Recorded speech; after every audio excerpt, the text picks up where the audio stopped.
सुप्रभात प्यारे बच्चों, अक्षरा पाठमाला के पाठ 3 के चौथे भाग में आप सभी का स्वागत है।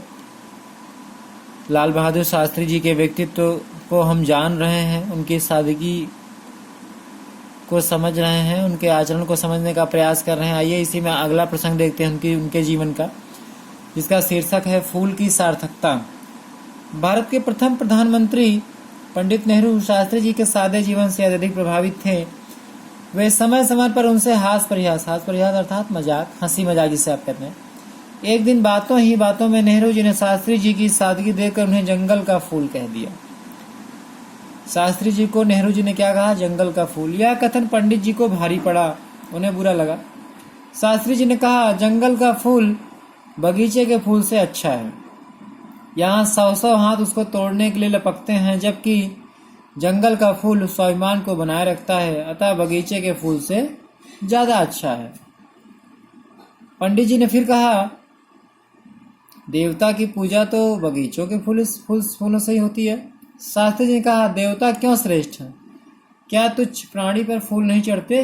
जंगल का फूल सभी को सुलभ है, जबकि बगीचे के फूल चंद लोगों के लिए खिलते हैं। जंगल के फूलों के द्वार सभी के लिए खुले हुए हैं। मेरी दृष्टि से तो फूल की सार्थकता इसी में है कि वह अपनी सुगंध बिखेरता हुआ झर जाए। बहुत महत्वपूर्ण बात उन्होंने कही। उन्होंने क्या कहा कि जो जंगल का फूल है वो सर्वसुलभ है, और फूल की सार्थकता किसमें है कि वह अपनी सुगंध को बिखेरता हुआ डाली से गिर जाए। झर जाए मतलब गिर जाए। ये एक तरह से देखा जाए तो हमारे आपके लिए है, या मानव जीवन के लिए है, समस्त मानव जीवन के लिए है।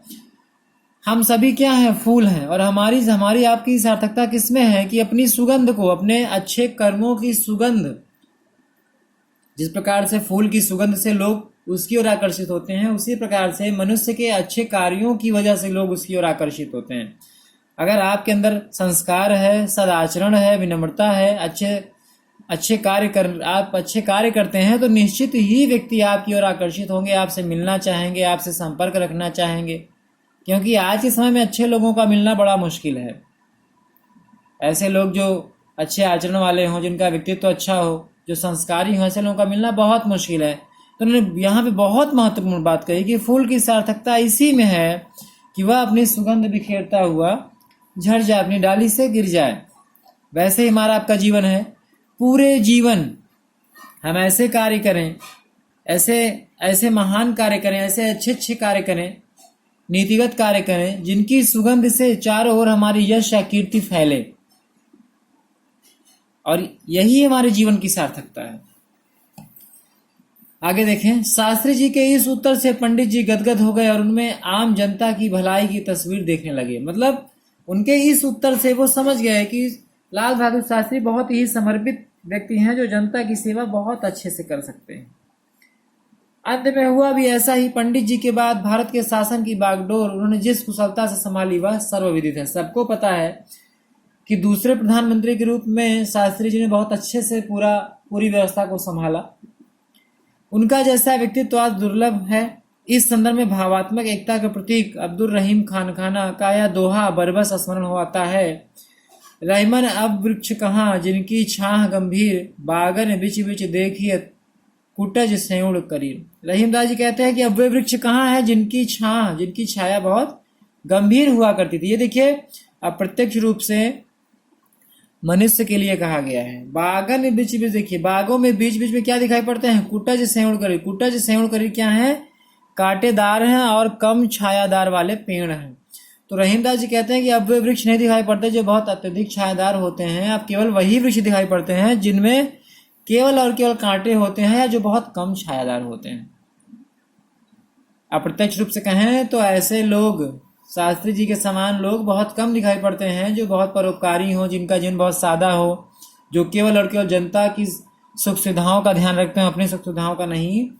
तो ये ऐसे ही गंभीर छाया वाले वृक्ष थे, जो अब नहीं है, परंतु अपने यश रूपी शरीर से आज भी जीवित हैं इस संसार में।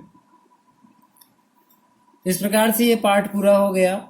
उम्मीद है कि आपको शास्त्री जी के जीवन से बहुत कुछ सीखने को मिला होगा।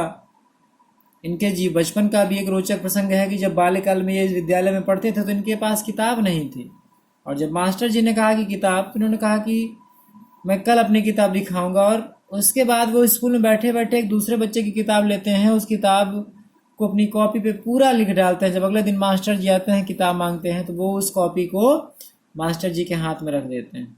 मास्टर जी ने देखा, उनकी बहुत प्रशंसा की और ये भी कहा कि आपने बिना हीन भावना लाए हुई यह कार्य किया, आप बहुत अच्छे, आप निश्चित ही भविष्य में अच्छा करेंगे। तो कभी भी हीन भावना न लाए अपने अंदर संसाधनों के अभाव का, हमेशा आगे बढ़ते रहें सकारात्मक सोच के साथ, हमेशा अपने से बड़ों का कहना माने, क्योंकि उनके कहने में ही आपका कल्याण छिपा हुआ है, वही आपके सच्चे और अच्छे दोस्त हैं।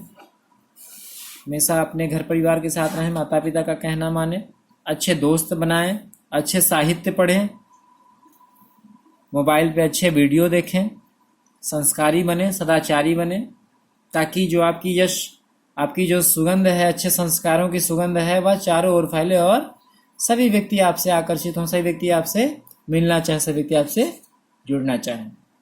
तो इस प्रकार से ये पाठ पूरा हो गया। इस पाठ की PDF फाइल मैं आपको सेंड कर दूंगा, आप एक बार इसे पुनः अच्छे से पढ़िएगा और इसके नैतिक संदेश को अवश्य ही ग्रहण करने का पूरा प्रयास करिएगा, तभी इन पाठों को पढ़ने की सार्थकता है, अन्यथा पढ़ने की कोई सार्थकता नहीं है। तब तक स्वस्थ रहिए, सुरक्षित रहिए।